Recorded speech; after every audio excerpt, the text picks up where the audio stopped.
समस्त उपनल संविदा कर्मचारियों को मेरा नमस्कार। साथियों, जैसा कि आप सभी जानते हैं कि राज्य के विभिन्न विभागों में पिछले 10, 15, 20 वर्षों से उपनल कर्मचारी अल्प से अल्प वेतन में अपनी पूर्ण निष्ठा व लगन के साथ सेवाएं देते आ रहे हैं और तब से लेकर आज तक अपने सुरक्षित भविष्य के लिए राज्य सरकार से समय समय पर अनुमय विनय करते आए, लेकिन उपनल कर्मचारियों को राज्य सरकार की तरफ से कोई न्याय नहीं मिला। अंतोगत्ता वर्ष 2018 में माननीय हाईकोर्ट नैनीताल द्वारा उपनल कर्मचारियों के हित में एक निर्णय दिया गया था, जो कुंदन सिंह बनाम उत्तराखंड सरकार करके था, जिसमें उत्तराखंड उपनल संविदा कर्मचारी संगठन इंटरवेनर रहा। कर्मचारियों के हित में फैसला आने के बाद कर्मचारियों को भी लगा कि अब इतने वर्षों के शोषण से हमें मुक्ति मिलेगी और वर्तमान राज्य सरकार हमारे हित में नियमितीकरण और समान कार्य समान वेतन का फैसला करेगी। लेकिन राज्य सरकार ने कर्मचारियों के हित में फैसला लेने के बजाय मामले को वर्ष 2019 में देश की सर्वोच्च अपीलीय अदालत में ले गई, एसएलपी के रूप में 2019 में।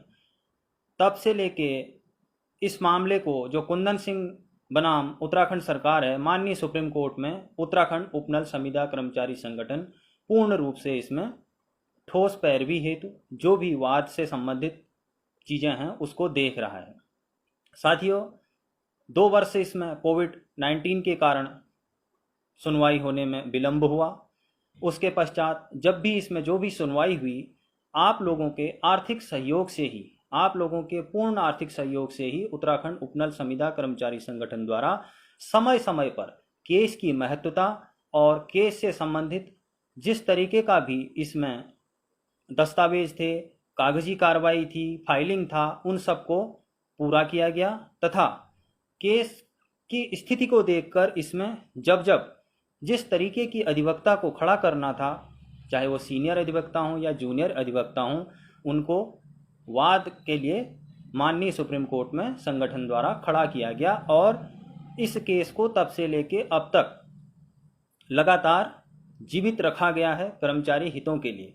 समय समय पर कर्मचारियों को बहुत बाधाएं हुई, विभागों से निकाले भी गए, वह विभागों में भर्तियों के कारण भी कर्मचारियों को समस्याएं आई। उन सब बिंदुओं को भी माननीय न्यायालय के समक्ष प्रस्तुत किया गया, जिसमें हमारे वरिष्ठ अधिवक्ता जो हमारे हैं, जेएम शर्मा जी हैं, पीएस पटवालिया जी हैं या सनप्रीत सिंह अजमानी जी हैं, इन सब के द्वारा माननीय बेंच के आगे कर्मचारियों की पीड़ा को रखा गया।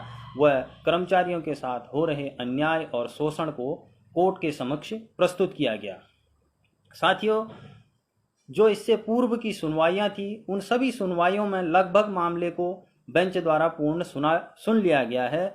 अब यह जो मामला इससे पहले की तारीख 10 जुलाई को लगा था, उस 10 जुलाई में जो नई बेंच निर्धारित की गई है इस केस के लिए, जस्टिस बोपन्ना जी की, वह बेंच जो हमारे सुनने में आया है, जो हमने खुद 10 जुलाई को देखा भी ऑनलाइन बैठक के ऑनलाइन मीट के द्वारा, वो कर्मचारियों के फेवर की बेंच है और जो कर्मचारियों की समस्याएं होती हैं उनको सुनने के पक्ष में रहती है, ताकि दोनों पक्षों को सुना जाए और किसी के साथ अन्याय न हो। उस तरीके से कर्मचारियों के अंदर भी और हम सभी के अंदर भी एक आश जगी है कि यह बेंच कर्मचारियों के हित की है।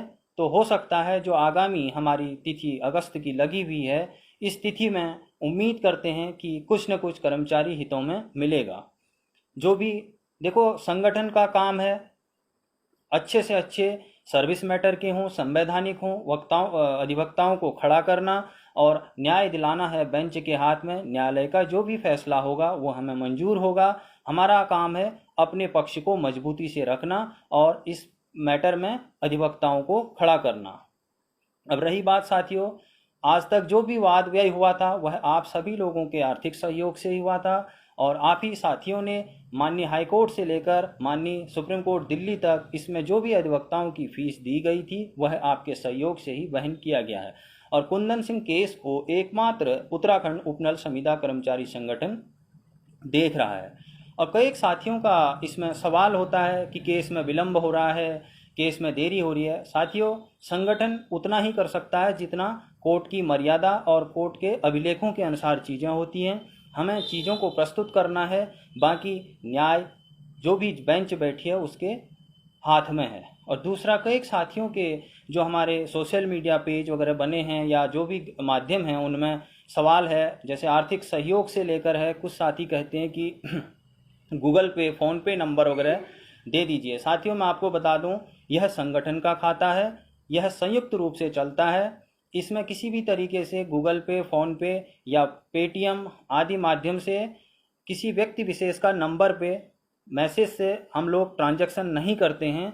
आप जो हमारा अकाउंट नंबर शेयर किया जाता है समय समय पर ग्रुपों में, उसी खाते में आप अपने जो भी माध्यम आपके पास है उसके द्वारा ही आर्थिक सहयोग करें, चाहे वो गूगल पे से करें, फ़ोन पे से करें, पेटीएम से करें या बैंक में स्वयं जाकर पर्ची भर कर करें, तो वह संगठन के खाते में ही करें। साथ ही बार बार ये न कहें कि फ़ोन नंबर दे दें उसमें हम करेंगे, ये सुविधा यहाँ पर नहीं है।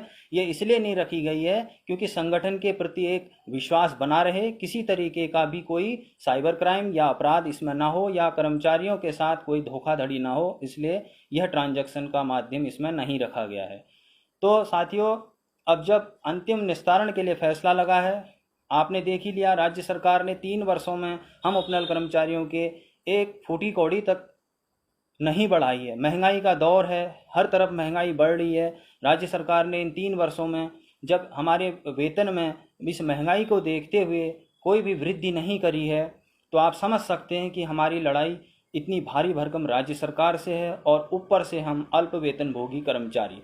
तो इसलिए सभी साथियों को संगठित होकर, एकजुट होकर इस जो अंतिम निस्तारण के लिए मामला लगा हुआ है, इसमें उत्तराखंड उपनल संविदा कर्मचारी संगठन के दिए गए खाते में सहयोग कर, आर्थिक सहयोग जो जितना अधिक से अधिक कर सकें वह करें। क्योंकि साथियों, हमारे पास इसके अलावा कोई विकल्प नहीं है।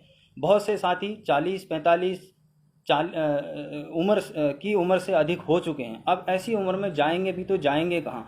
लड़ाई लड़नी है तो यहीं पर लड़नी है हमें, और इसी से हमें न्याय की आस भी है। और मैं तो मानता हूँ कि बेंच जिस हिसाब से अच्छी है और पक्ष सुन रही है, मुझे लगता है कि कर्मचारी हित में कुछ न कुछ अच्छा होना चाहिए। बाकी न्यायालय के हाथ में है, वो कब फैसला दे, कैसा दे। और फिलहाल जो बेंच ने 10 जुलाई को बोला है कि जो भी इसमें निर्णय होगा अंतिम, वो सभी पर लागू होगा और जल्द से जल्द केस का निस्तारण होगा करके। अंत में मैं आप सभी साथियों से यही अपेक्षा करूंगा कि इस समय तमाम तरीके की भ्रांतियों को छोड़कर एकजुट होकर के उत्तराखंड उपनल संविदा कर्मचारी संगठन जो माननीय सुप्रीम कोर्ट में इस वाद को देख रहा है, उसको आर्थिक सहयोग करें, अधिक से अधिक सहयोग करें, अपने साथियों को प्रेरित करें, क्योंकि इसके अलावा हमारे पास विकल्प नहीं है। और आपको जो भी इस समय जो भी अपडेट आपको चाहिए मिलते रहते हैं, वो हमारे फेसबुक पेज से, व्हाट्सएप ग्रुप से या अन्य माध्यमों से समय समय पर हम लोग जो भी कार्रवाई करते हैं वो संगठन आपको अपडेट करता रहता है। कहीं पर भी, चाहे हमारा आय व्यय का ब्यौरा हो, जो अप्रैल में हम लोगों ने आय व्यय का ब्यौरा आप सभी के समक्ष प्रस्तुत करा, और उसके बाद जो भी हम अपने अधिवक्ताओं को फीस वहनवाद करते हैं वो चीज़ें भी आपके समक्ष रखेंगे। अब मैं अंत में यही कहूँगा कि एकजुट होकर के इस अंतिम लड़ाई में अपनी अपनी ओर से जितना हो सके अधिक से अधिक सहयोग करें। धन्यवाद, नमस्कार, शुभ रात्रि।